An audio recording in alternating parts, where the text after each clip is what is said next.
guys, welcome along to another Photoshop tutorial. This video we're going to be taking a look at how you can make this clean professional logo in the new Photoshop CS6. As always, if you don't want to follow along with this tutorial, there's a link in the video description where you can download the template for this, and there's also a few templates for other logos and other tutorials that I've made, so be sure to check those out. Okay, so here we are in the new Photoshop CS6. First thing we're going to do is create the new document that we're going to be working with. So if I go to File, New, and just change the width and height to quite high, because it's always better to work with a large version, then you can always make it smaller. Okay, so for the width I'm going to use 1024, and for the height I'm just going to use the same. Alright, so that is okay. Right, now we have our new project, so the first thing I'm going to do is create the background gradient. Just because it looks a little better than if we go for the default white. You can always hide the background layer if you're going to save it for a watermark, and I'll go through that at the end after we're done with creating the logo. Okay, so the first thing we're going to do is select the gradient tool. Now what we have to do is pick the colors that we're going to use for our transition. So if we click this little box up in the top left here, you'll see that we can pick the colors that we want the gradient to transition between. So if you see these little arrow things, what they're called stops. If you double click on the first bottom one, you'll see that we get this box come up where we can choose the color that we want it to be. So I'm just going to pick a grayish color and hit OK on that. And then for the second little stop here, I'm going to change it to another gray, but just make it a bit lighter. Sweet, now hit OK, and then OK again. Now we need to draw our gradient, so click at the bottom of the canvas, holding down shift so it keeps a straight gradient, and then drag it up to the top, and then just let go of the click.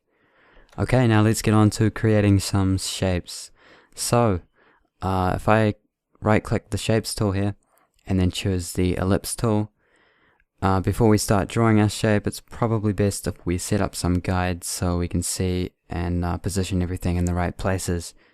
If you press Ctrl R on your keyboard, you should see these rulers on the side pop up. If you click on one of the rulers and then drag outwards, you should see this little tealish guide if you haven't changed the color, but yeah, default it's teal. So you just want to kind of drag this into the middle of the canvas, and then it should just kind of snap into place. Now you just want to do the same with the other side. Awesome, so now we've got our guide set up. Let's get on to creating the shapes. Okay, with that ellipse tool that we selected earlier, click in the center of the canvas where we just marked out with our guides and drag out a little bit, and then hold down Alt and Shift. You'll see that the shape extends from the center and it is a perfect circle. Just keep on dragging until it's almost at the edges, and then you can release the click. Now, because we're going to be making a few shapes, you probably want to change the coloring so we know which shape is which. If you click this little fill box up here, you'll see that we can change the color. So I'm just going to choose a dark gray. Awesome. Now if we duplicate this shape layer, you'll see why we're going to do that a bit later on, but just duplicate it by right clicking on it and then clicking duplicate layer. Okay, so now I'm going to cut out a bit of the shape to create that ring around the edge that we saw earlier. So to do this, I'm going to choose the subtract front shape from this first little drop down here. And then you just want to click in the middle of the canvas again, hold down Alt and Shift, and then drag it out so it's just a little smaller than that other circle that we made earlier. Sweet, now let's change the color just to a lighter gray with that same color box there. Okay, now we've just got one more shape to make, so if we go back into that drop down list again and make sure you've chosen to create a new layer. Now just click in the middle of the canvas, hold down Shift and Alt again, and then create another circle a little smaller than the previous one, like that. Awesome. Cool, now let's get on to creating some styles.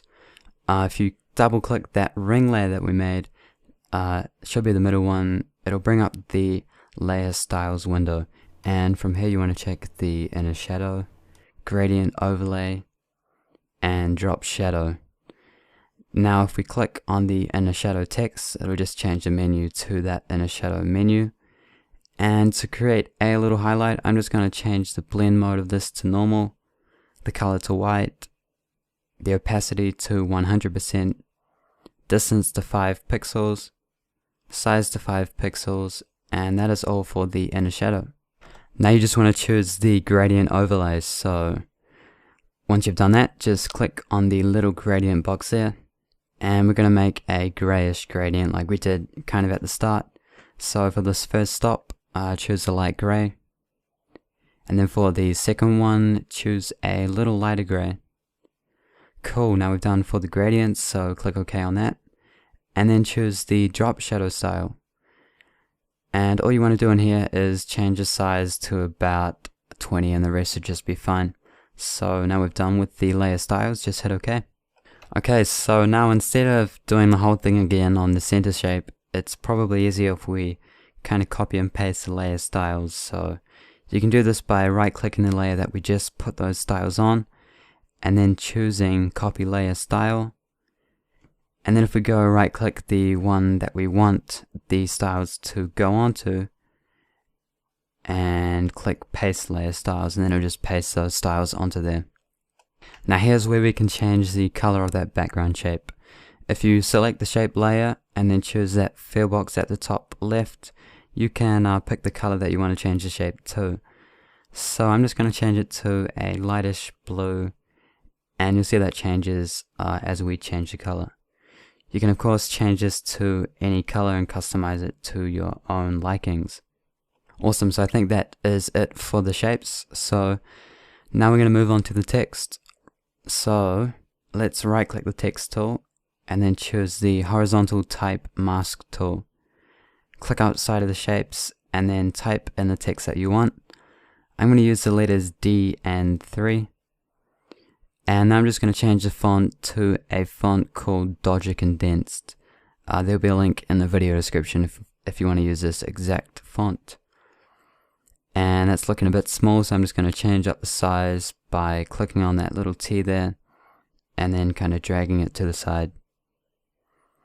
And then to move it, if we hold down Control on our keyboard and then just move this little bounding box, you see that we can position and resize the text as well. So I'm just going to make it so it goes a little out of the shape. That's fine because in the end it'll kind of connect with that little blue part in the background there. Cool, now I click the top shape layer, and then I'm going to make it so that we can just kind of hide that selection that we have from the shape so we can see the blue shape behind it. Easiest way to do this is since we've got a selection, if you hold down Alt and then click the little add layer mask button down here, you'll see that we can hide the text from the shape, which is pretty cool. So now if you want to reposition the text a little bit more, you can click this little chain here just to turn off the lock, and then you can select the layer mask and then choose the move tool, and then you can reposition it by clicking and dragging or just using your arrow keys on your keyboard. Sweet, so that is pretty much it for the text. Now I'm just going to make this look a little better by adding a few highlights and stuff like you saw in the preview I showed you. So if you hold down Control and then click on this colored shape background, we can make a selection from it just so our highlights don't go outside of the shape. And now you just want to create a new layer by clicking the new layer button so we can put the highlight on its own layer. And you just want to make sure that you have that above the colored layer. Now we're going to use the brush tool to make this highlight. So if I choose the brush tool, and then in the canvas, if I hold down Alt and then use my right click button on my mouse, and then I drag this horizontally, you'll see that we can change the size. And if you do it vertically, you'll see that we can change the hardness of the brush. So if I make this about half the size of the shape, and you just want to make sure that you have your white set as your foreground color, and then just click. And if you want to change the layer mode of that to overlay, and if you want to make that highlight a little more or less visible, you can either duplicate it to make it more visible, or you can just lower the opacity to make it a little less visible. So now we've done with that.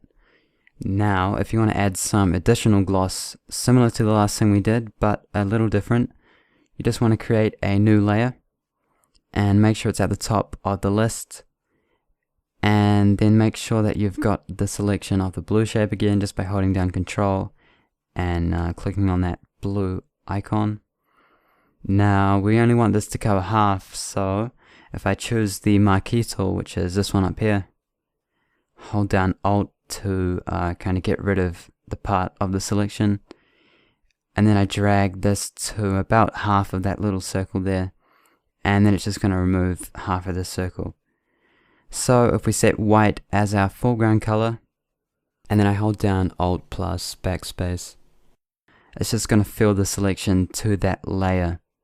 Now if you just want to change the layer mode to screen, and then you can lower the opacity to your own liking. You can always change the color by double clicking this blue shape icon and then just picking a new one. It's just going to update live, so you can kind of go through, pick the best color that you want that's going to suit your logo. Okay, so now we've basically finished the logo.